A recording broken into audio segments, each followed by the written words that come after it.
സംസ്ഥാന സാക്ഷരതാ മിഷന്റെ തുല്യതാ പഠിതാക്കൾക്കുള്ള പാഠപുസ്തകങ്ങൾ മഴ കൊണ്ട് നശിച്ചു. മലപ്പുറം മുനിസിപ്പൽ ടൗൺ ഹാളിന് സമീപം പുറത്തു സൂക്ഷിച്ച പാഠപുസ്തകങ്ങളാണ് വേനൽ മഴയിൽ നശിച്ചത്.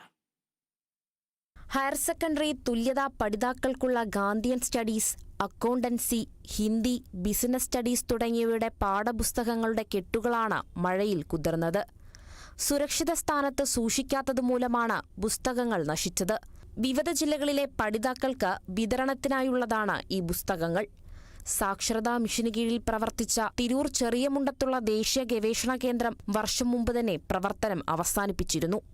ഇവിടെ സൂക്ഷിച്ച 100 കണക്കിന് പാഠപുസ്തകങ്ങൾ മലപ്പുറം നഗരസഭയുമായുള്ള ധാരണാപ്രകാരം താൽക്കാലികമായി ടൗൺഹാളിന്റെ ലൈബ്രറി ബ്ലോക്കിലേക്കാണ് മാറ്റിയത്. പാഠപുസ്തക കെട്ടുകൾ 1 വർഷമായി ലൈബ്രറി കെട്ടിടത്തിലാണ് സൂക്ഷിച്ചിരുന്നത്.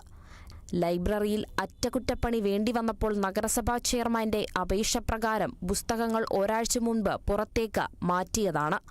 ടാർപോളിൻ കൊണ്ട് പുസ്തകം മറച്ചിരുന്നുവെങ്കിലും മഴ കൊണ്ട് 5000-ഓളം പുസ്തകങ്ങളാണ് നശിച്ചത്. Kerala vision news, Malappuram.